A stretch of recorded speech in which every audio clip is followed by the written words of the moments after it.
Hi everyone, welcome back to our class. And today is we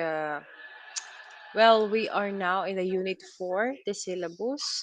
So baka isipin nyo, ma, bakit ganun? Ba't iba-iba pa yung mga videos mo? Iba-iba yung mga videos ko kasi um,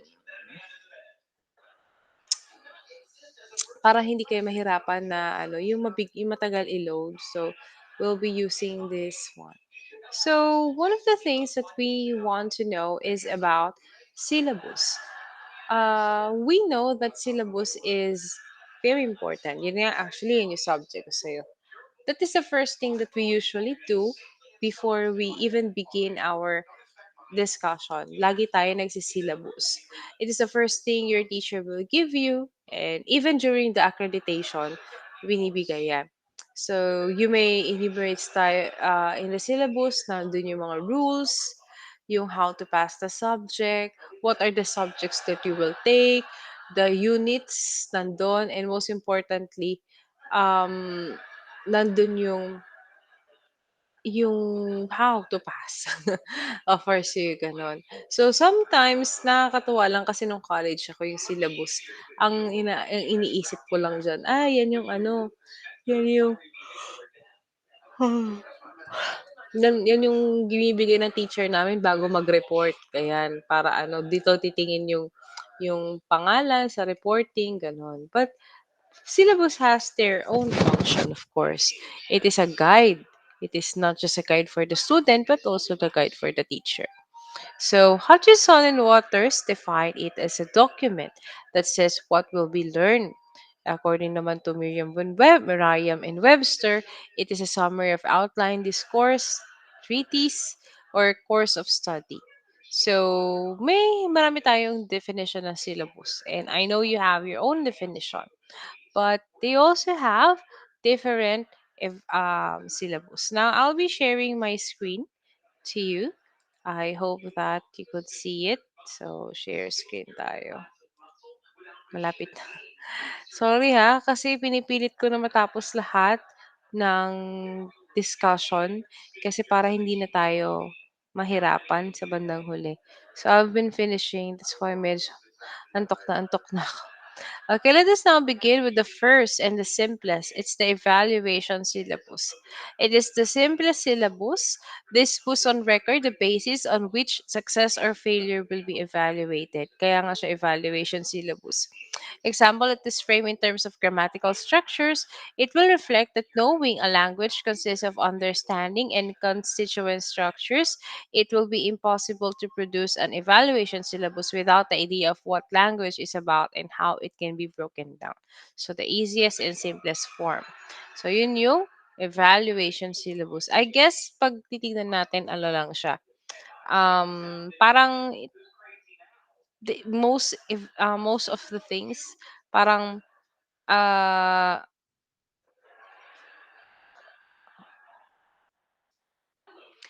sabi dito 'di ba, the idea of a language, lesson siguro tapos, how it will be broken down. So, for example, yung title tapos yung subtitles more on gano'n. We also have the organizational syllabus. It states the order and how learning will occur. So, kanina ang focus ng isa is, the broken pieces para maano yung isang concept. But this one, it is the how the order of learning will occur. It is common in the form of context of a textbook. Para siyang textbook. It assumes the nature of learning as well as the language in organizing the items in the syllabus. So there are different factors in making this syllabus. What is more easily learned, what is more fundamental to learning kasi yung mga madali at saka yung pag madali, konti lang yung time na kailangan mo. Kapag fundamental to learning, nandun siya sa mga unang parts. And what are the some items needed to learn things and what is the more useful in the classroom. So that is organizational syllabus. Mas organized siya kasi from madali, pahirap ng pahirap para yung knowledge natin hindi tayo na na overwhelm. So unti-unti tayo nahihirapan. Then the following naman is material syllabus. The writer is usually the first person to interpret the syllabus. It is not how learning will be achieved, but is the same as the interpretation that it is put on. When he or she writes a material, the writer adds more assumptions about the nature of language, learning, and language use. So, ganun yung material syllabus. So, it has something to do with how learning will be achieved as well. But meron siyang interpretation. Okay, so yun lang yun.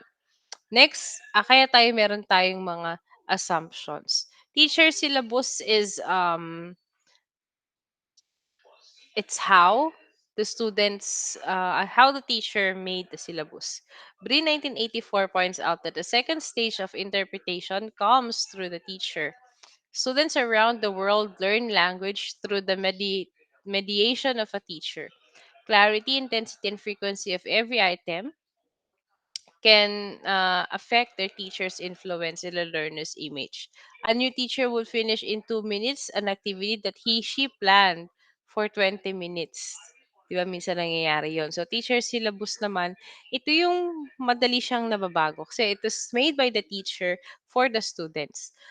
Sometimes, may mga lesson tayo na akala natin magtatagal. May mga lesson tayo, parang ang jowa lang. Akala natin magtatagal. Pero minsan, may mga lesson tayo na kala niyo saglit lang.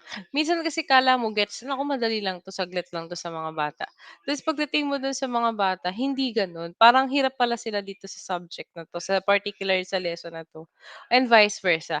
Minsan, ah may activity ka ta's ang bilis nilang natapos, 'di ba? Minsan gano'n yung nangyayari. Kaya kailangan mabilis yung isip mo kung hindi mo kasi silang puwedeng iwan. This is the difference between, college and high school. Sa high school, hindi mo dapat iniiwan at hindi mo puwedeng iwan ang mga bata.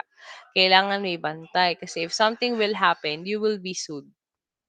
Classroom syllabus naman, a teacher may plan his or her lesson until the last detail, but what happens inside the classroom is another story.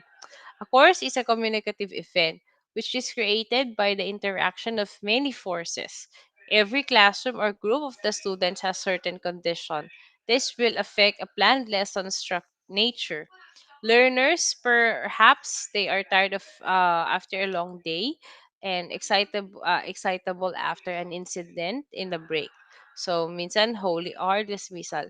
So, when it comes to classroom syllabus, yes, we planned, pero sometimes isn't it because of because of what will happen, 'di ba? Minsan hindi naman natin nape-predict, hindi na natin na ano. Minsan nagiging classroom syllabus yung tawag sa ginagawa natin in a classroom.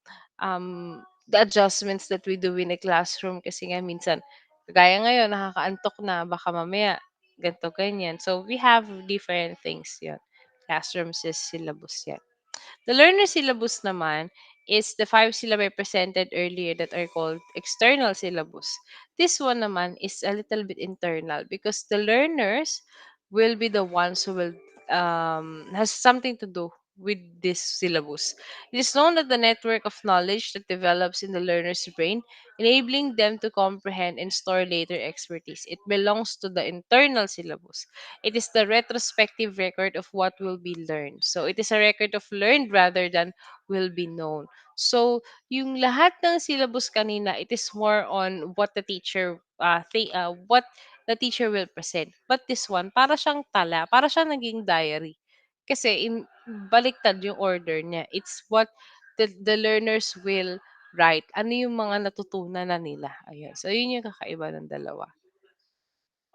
Okay.